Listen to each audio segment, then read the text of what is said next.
Bonjour, bienvenue à notre belle émission Entre ciel et terre. Donc, encore aujourd'hui, nous avons avec nous Nathalie Belle-Rose-Hamel. Bonjour. Salut! Donc, aujourd'hui, tu viens nous parler de quel sujet?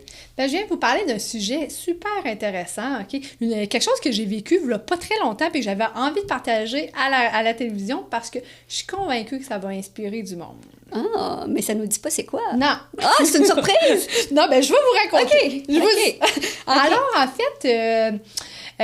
en gros, j'ai raconté l'histoire, mais c'est comment, quand on laisse agir Dieu, ou la source, ou l'univers, qu'importe comment vous l'appelez, dans notre vie, comment on peut avoir des plus grands cadeaux.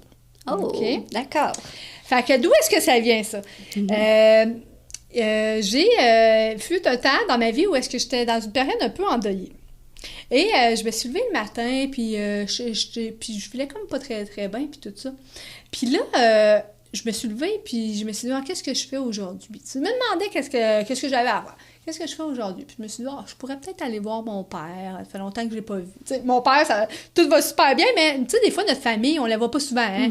On est occupés dans notre vie, puis tout ça. Fait que je me suis dit, je pourrais peut-être aller le voir. Puis finalement, il habite à Nicolette. Moi, j'étais à Victoriaville. Ça me tente pas d'aller vers là.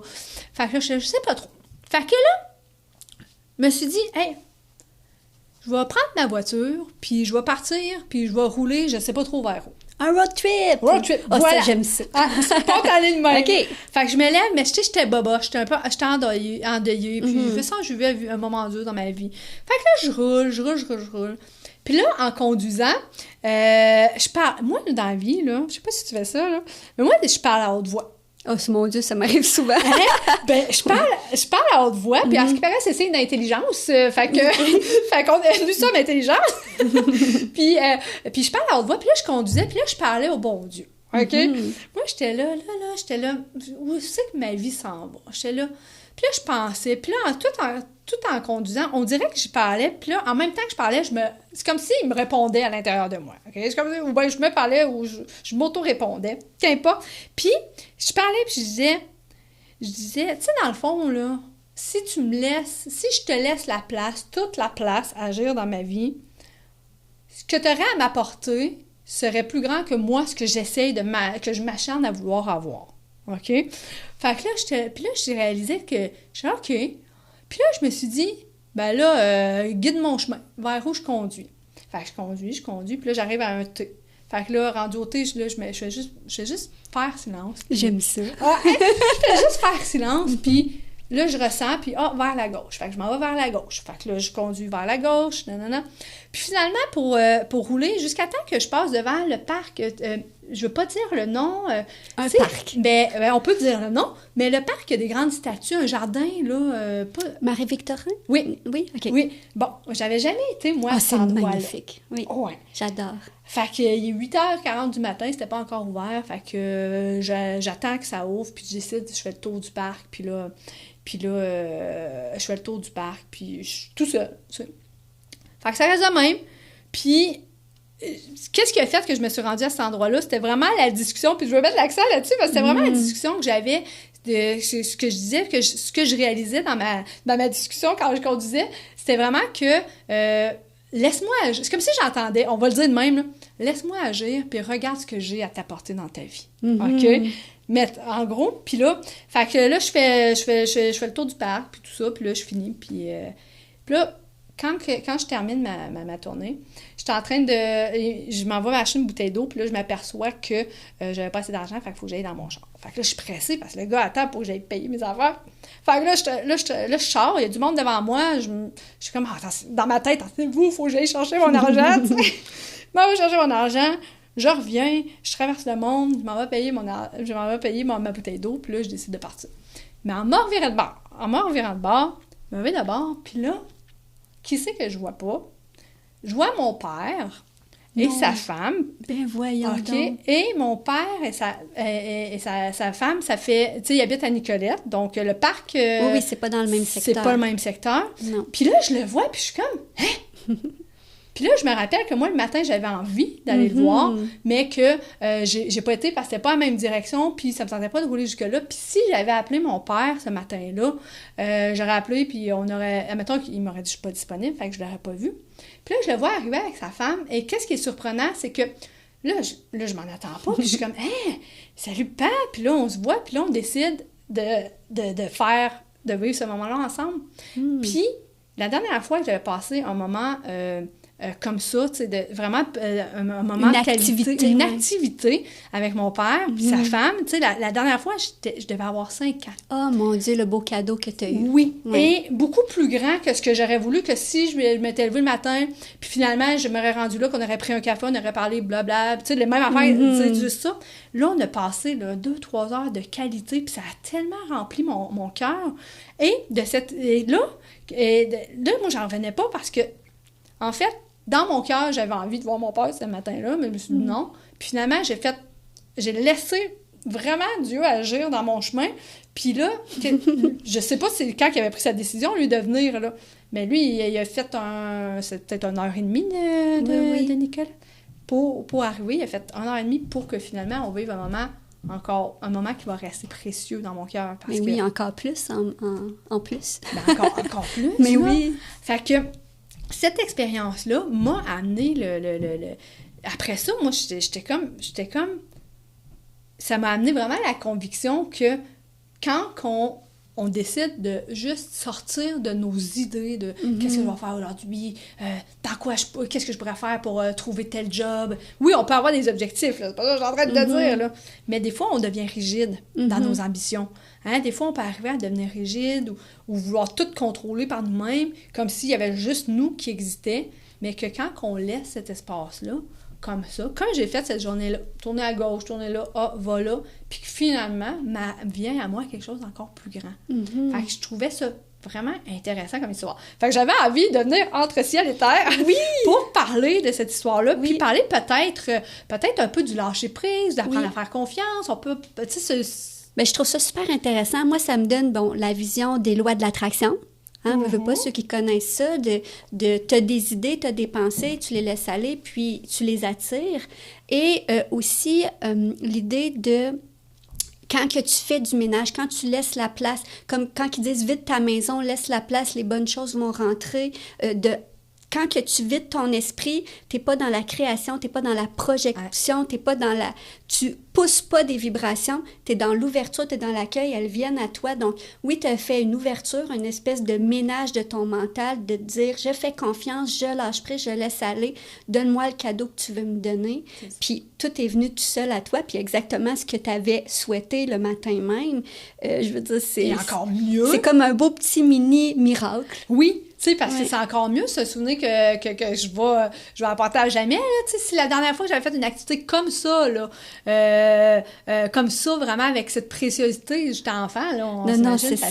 Ça fait longtemps. Fait que c'est un moment qui a une valeur comme inestimable. Tu t'attendais pas à ça, c'est magnifique comme histoire. Puis, pour faire le pouce aussi dans ce que tu as dit, c'est comme un peu, parce que tu m'as fait penser à quelque chose, tu sais, des fois, il y a du monde qui veulent, mettons, plus d'argent. Prenons un sujet qui peut être commun, qui veulent plus d'argent, puis qui vont se dire, OK, la loi d'attraction, moi, j'aimerais ça avoir, exemple, 6 000 $ par mois. Fait que là, ils vont se mettre à créer cette croyance-là, à se faire peut-être un chèque d'abondance, mettre ça en dessous du lit, puis là, ils vont se dire, moi, je veux 6 000 $, je veux 6 000 $. Mais, le danger là-dedans, moi, que je trouve, c'est que, justement, puis ça fait le point avec ce qu'on vient de dire, qu'est-ce qui dit que le bon Dieu ou la source puis l'univers n'avait pas 100 000 $ à t'amener par mois, n'avait pas 10 000 $, 15 000 $. Quand on se dit, quand on est modeste avec ce qu'on veut dans la vie parce qu'on croit qu'on mérite pas plus ou que ça serait impossible, bien, on se met un chiffre. Mais il y a des choses beaucoup plus abondantes. Fait qu'en mettant un chiffre, moi, je voudrais avoir 5 000 $ par mois, je vivrais bien avec ça. Ben, tu te focuses à ça, puis peut-être tu vas l'avoir, mais peut-être que tu avais 15 000 $ par mois à avoir tout le temps. On sait pas. Ou peut-être qu'il y a une ressource encore plus grande qui voulait venir, mais vu qu'on a créé la réalité du 5 000, on s'est limité à ça. Puis souvent, on va faire ça dans la loi de l'attraction. Il y a beaucoup de gens qui vont pas oser demander Ben, ils vont dire, ben voyons donc, ils vont pas oser, alors que les richesses sont infinies, là. Ben moi, j'ai souvent eu aussi l'idée que si la loi de l'attraction existe, parce qu'on va aller avec les croyances de tout le monde, bien, moi, mon idée était que vouloir quelque chose, je veux tant d'argent, c'est de dire à ton inconscient, ben je l'ai pas. Je le veux. Fait que lui, il enregistre l'émotion du moment, il enregistre que tu l'as pas, c'est un désir que tu n'as pas, mais si tu incarnes l'émotion et que tu fais le lâcher-prise, de te dire, c'est quelque chose qui va venir à moi, ça va, ben pas que ça va venir, mais l'abondance, c'est ça, l'abondance fait partie de ma vie, je suis en foi consciente et libérée. Je pense que c'est là que ça a un impact plus grand. Puis je pense que si ça existe, je pense que c'est peut-être ce qui a joué en ta faveur de... J'ai un désir que tu as oublié après, puis tu es allé vers une aventure improvisée en lâchant prise, puis en donnant ta pleine confiance, puis tu as eu le plus beau cadeau qu'il aurait pu te donner cette journée-là. Donc, je pense que, en tout cas, c'est un beau témoignage parce que je pense que c'est un indice que c'est peut-être quelque chose que, oui, effectivement, ça existe, mais je pense que c'est vraiment, comme tu dis, dans le lâcher-prise, plus que dans la projection de « je veux quelque chose ». Oui, c'est ça. C'est ça, hein? Parlant de lâcher-prise, check bien ça. Pas ton crayon. Ah, d'accord. OK? Check bien. Souvent, le monde ne veut pas ton crayon, là, OK, tiens-les, puis, mettons, peut-être devant la table, là, puis lâche-les, lâche-les. On perd. Hein? Là, tu l'as plus ton crayon dans tes mains. Souvent, le monde ne veut pas lâcher prise sur quelque chose parce que on perd. L'insécurité on va perdre quelque chose. Mais mettons que il y a une manière de lâcher prise sans perdre. OK. Je sais pas si on voit bien dans la caméra, mais si tu tiens ton crayon comme ça, puis je te dis de lâcher prise sur ton crayon. Oh, c'est très beau. Est-ce qu'on perd pas ce qui est là? Non, c'est ça. Souvent, dans le lâcher prise... Tu l'as, l'émotion, l'idée, la pensée, le désir, mais tu le laisses aller. Puis c'est exactement ce que je voulais dire. Ouais. L'idée est là, l'émotion reste là, mais tu veux pas de contrôle dessus. Tu fais foi en ce que la vie va t'amener, ce qui est bon pour toi ou ce que tu as à vivre. Oui. Puis c'est ça. C'est un très beau message. Mais c'est très beau, ta symbolique du crayon. Merci. Parce que le monde s'accroche. Hey, si je lâche prise sur... ça fait longtemps que je travaille pour avoir tel job, là. Puis je travaille, puis ils sont cernés jusque-là. Puis là, ils essayent de devenir le boss. Puis ils sont comme... Puis là, ils veulent pas lâcher prise parce que tout le chemin qu'ils ont fait, s'ils lâchent prise, il va perdre tout ce qu'il a fait. Mais souvent, c'est à ce moment-là, quand on se dit... Hey, OK, là, on s'écoute, on se place dans notre centre à nous, puis on s'écoute, puis on se dit, oh non, là, je lâche prise, là, ça va venir à moi, puis souvent, pouc! Tu sais, c'est là que on lâche prise, puis voilà les cadeaux qui arrivent. L'impact après. Ouais. Mais je pense que c'est la solution, je dirais pas à tous les problèmes du monde, là, mais c'est la solution quand même à tous les problèmes faciles du monde, de changer ta perception, puis de faire un beau lâcher prise, puis de mettre une confiance là-dedans. De changer ton discours mental, changer tes perceptions, puis vraiment de te dire je laisse aller, je fais confiance. Puis tu peux quand même lancer des demandes, mais les lancer avec une belle ouverture. Ouais. Comme tu as fait. Ouais. Donc, c'est vraiment bien. Puis là, si on veut des outils pour nous amener à concrétiser tout ça, là, on lâche prise. Concrètement, comment qu'on applique ça dans notre vie? Qu'est-ce que tu conseillerais, là, étape par étape, mettons? Les trucs, les astuces. C'est ça. Il y a plusieurs choses qu'on peut aller. Je pense que déjà, pour commencer dans notre tête, OK, de réaliser que plus qu'on tient prise, plus qu'on peut se blesser. C'est déjà de réaliser que on n'est pas tout seul dans tout ce qu'on peut traverser. Déjà, c'est quelque chose. C'est d'avoir confiance, d'avoir foi en plus grand. Okay? D'avoir foi en plus grand. Mais sinon, il y a plein d'outils là, pour apprendre à lâcher prise sur quelque chose. Mettons qu'on a une idée envahissante puis tout ça. Moi, je sais que j'aime bien méditer. Okay? J'aime bien méditer, puis je fais des prières silencieuses. Je trouve que la différence entre une méditation guidée, qui te guide dans quelque chose, quand on fait une méditation silencieuse, ce que j'aime, moi, là-dedans, c'est que là, tu es dans le silence. Tu n'as rien pour te guider, fait que tu n'as pas le choix de lâcher prise sur même le contrôle de comment je vais méditer. Okay? Exact. Tu n'as pas le choix de faire face à toi-même. Moi, je me rappelle, là, parlant de ça, quand j'ai commencé à faire la prière silencieuse, ou prière ou méditation silencieuse, je me rappelle que quand je commençais, là, j'étais là, puis tu sais, quand que dans le silence, et t'en as des pensées qui viennent. Calvinus, oui. Ça arrête pas. Puis moi, j'avais comme remarqué, j'avais comme un inconfort entre quand ça devient trop silencieux, faut que je bouge, faut que je parle. Puis on dirait que je voulais comme fuir. J'étais tout en train... Les premières fois, là, ça fait 138 jours en ligne là, que je fais ma méditation silencieuse. Mais les premières fois, je regardais tout le temps l'heure. Je devais, dans le 15 minutes que ça durait, là, je devais regarder l'heure, là, 30 fois. Calvinus. Ça n'avait même pas d'allure. Là, fait que j'étais tellement inconfortable avec le fait d'être dans l'inaction. Oui, je comprends. Okay. Puis à un moment donné... Parce que t'es très active comme personne. Ouais. Aussi, de ce que je connais de toi. Oui. Puis là, à un moment donné, ben là, à un moment donné, je me suis mis comme défi, arrête de regarder l'heure. Puis là, quand j'ai commencé à arrêter de regarder l'heure, et que c'était dur, et que c'était inconfortable en moi. Puis là, je me retenais, puis à un moment donné, à force de le faire, de pratiquer, d'apprivoiser le silence, d'apprivoiser le calme, il n'y a rien, je vais pas mourir là, dans le calme. Là. À force d'apprivoiser, mais moi, ça m'a beaucoup aidé à apprendre à lâcher prise sur tout ce qui était là dans ma tête puis tout ça. Fait que, tu sais, j'aurais envie de dire des méditations, qu'importe quelle forme. Sinon, on peut aller marcher dans la nature quand il y a quelque chose. Là, pourquoi ne pas aller marcher dans la nature, puis on peut pratiquer la respiration, prendre, tu sais, la respiration. Moi, j'aime bien... moi, je faisais 5... Voyons, je l'ai oublié. Tu vois, ça fait longtemps que c'est pas fait. Mais en tout cas, tu t'inspires 5 secondes. Tu retiens.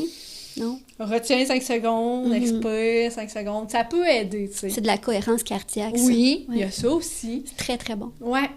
Puis la nature aussi, c'est excellent. Moi, en nature, tous mes problèmes n'existent plus. Ah oui, aussi, ça l'aide. Puis, mais moi, je pense, là, sans avoir la vérité infuse, que aussi, de croire, OK? Tu sais, de lâcher prise, c'est développer la résilience. La résilience, c'est, OK, il arrive quelque chose de difficile, mais si ça prend pas la tournure que je voudrais, ben c'est parce que ça doit être comme ça. Et parce que, on en parlait tantôt de Dieu ou la source, OK? Tout concourt au bien de celui qui aime Dieu ou qui aime la source, ça veut dire, il y a un plan pour nous, là. Fait que si on apprend à laisser de la place là-dedans, ben, puis à croire en ça, ben ça aide à lâcher prise, là. Mais, tu sais, c'est ça, il peut y avoir plein d'affaires comme ça, là. La respiration, la méditation, c'est ça, apprendre à lâcher prise sur nos idées à nous. De toute façon, c'est la seule voie à prendre parce que si, de un, c'est négatif, là, moi je parle si c'est négatif, si on est dans une perception qui nous implique un petit stress d'y repenser, de se mettre un objectif, un besoin, un accomplissement futur, puis on stresse sur ça, c'est négatif, on vit rien d'agréable, de bien. Donc, en laissant un lâcher-prise, bien, souvent, les idées viennent plus rapidement, plus clairement, plus sainement, puis tout ton corps, au lieu d'être en contraction, devient en expansion, relâché, détendu. Donc, que ce soit la méditation, la marche. C'est comme moi, la méditation, là, je la fais en contemplation. Oui. Donc, je parle pas, je suis pas dans mon esprit à ruminer des idées, mais je regarde tout, j'écoute tout et je savoure et je suis dans l'amour. Oui. Et tout est beau et tout est sent bon et tout, tu sais, je savoure. Moi, c'est ma manière de faire mon lâcher-prise, tu sais. Mais je pense que les idées sont vraiment bonnes de ouvrir à je donne à l'univers. Ouais. Et adviendra ce qui adviendra. C'est ça. Puis sur quoi qu'on n'a pas de pouvoir, ben coudonc, je ne vais pas dépenser de l'énergie là-dessus. Si j'en ai pas de pouvoir, ça ne sert à rien. Je vais mettre mon énergie où j'en ai. C'est ça. T'sais. Ça me fait rappeler quand que, justement, ce que tu dis, moi, à un moment donné, j'avais mis ça dans ma vie, c'était de m'inquiéter la journée même. OK? Maintenant, je me rappelle, j'étais plus jeune. Tu as le droit une journée, mais après, tu passes à autre chose. La journée que ça va arriver. Tu sais, mettons, j'avais bien peur d'aller chez le dentiste. Quand j'étais, mettons, ado, j'avais vraiment peur parce qu'il fallait que je me fasse arracher une dent. Puis là, si mon rendez-vous était dans 2 mois, ben là, je stressais pendant 2 mois. Mais à un moment donné, j'ai appris à faire « Hey! » Ou bien un oral. Tu fais un oral devant la classe. Là. Je stressais, mais à un moment donné, je me suis dit « Arrête, tu stresseras la journée même. » Okay. Je me donnais le droit de vivre cette peur-là, d'être stressée, tout ça, mais pas pendant 2 mois de temps. Non, c'est sûr. Je mettais ça sur pause, je disais non. Puis là, quand ça arrivait, OK, vis-la comme tu as envie de le vivre, mais au moins, ces 2 mois-là, je mettais pas mon énergie à essayer, à avoir peur, puis là, comme tu as dit, à contracter, à être pognée, fait qu'il y a autre chose. Puis là, cette journée-là, ben, je donnais le droit à ça, parce que...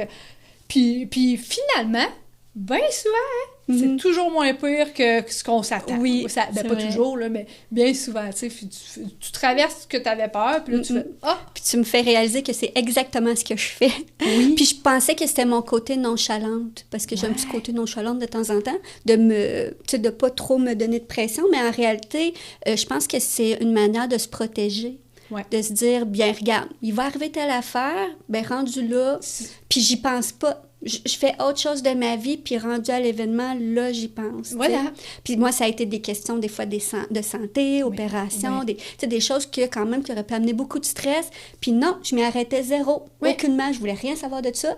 Puis le jour même, là, je le vivais. C'est ça. Mais ça me donnait rien de le vivre avant. Non. À part du mal. Là. C'est ça. Puis, on donne le droit. Tu sais, là-dedans, ce qui est beau, c'est qu'on n'est pas à refouler. Non, t'as pas le droit d'avoir peur. Non, t'as pas le droit de ça. Non, oui, je vais prendre soin de toi. Cette émotion-là qui est là, je vais t'en prendre soin en temps et lieu. Là, présentement, tu sais, on la laisse pas dominer, tu sais. C'est comme de là l'expression qui dit... tu sais, il y en a un gros qui dit faut pas être dans sa tête, faut pas être dans sa tête. Mais si notre mental est au service de notre cœur, OK, là, on est à la bonne place. Mais si notre cœur est au service de notre mental... Oh, là, il y a une différence. Parce que notre mental, là, il y a plein de blessures, il y a plein de bébites, il y a plein de peurs, il y a plein de rigidités, il y a plein des affaires. Fait que si ton cœur est au service de ça, non, c'est tu mets peut-être pas ton énergie dans le bon sens. Alors que si ton mental, tu l'utilises pour être au service de ce qui est là. C'est ça, de ce qui est là. Puis j'aurais envie de dire que c'est une des plus grandes faiblesses de la race humaine de ruminer. Du matin au soir, on est beaucoup trop, je trouve, dans notre tête, dans des pensées qui sont peut-être pas oui, il y a productives, mais c'est pas productives, pas saines pour soi, qui servent à rien, qui peuvent être des peurs, qui peuvent être des fabulations, qui peuvent être des peu importe quoi, puis c'est pas ce qui nourrit nécessairement. Puis je pense que c'est la faiblesse de la race humaine. Je pense que si tu sais utiliser ton mental pour des choses saines pour toi, donc de la méditation, de la contemplation, des podcasts nourrissants, tu sais, vraiment de axer ton mental sur des choses qui vont vraiment te faire du bien. Puis si tu embarques dans des idées qui ne te font pas du bien, bien que tu t'auto-programmes à faire un beau lâcher-prise, switcher de bord, aller vers quelque chose de positif, puis l'autre n'a pas le contrôle, t'ouvres les bras. Puis tu laisses à l'univers agir sur ce que toi, tu n'as pas de contrôle. Et voilà. Voilà. Puis je pense que c'est la belle leçon de l'émission d'aujourd'hui. Ben, je trouve que oui, la vie est bien plus simple comme ça. Oui, bon. Hey, mais en tout cas, c'était une très belle émission. Oui. Je te remercie pour ta petite histoire du début qui nous a amené vers une belle discussion aujourd'hui. Oui. Fait que bien, je vous remercie d'avoir participé. On va arrêter sur ça. Puis on va se revoir aux épisodes suivants parce qu'il va y en avoir encore d'autres à venir. Oui. J'ai très hâte, beaucoup de sujets qu'on va discuter ensemble. Ben, je te remercie, Nathalie, pour l'émission d'aujourd'hui. Grand plaisir! Au revoir, à la prochaine!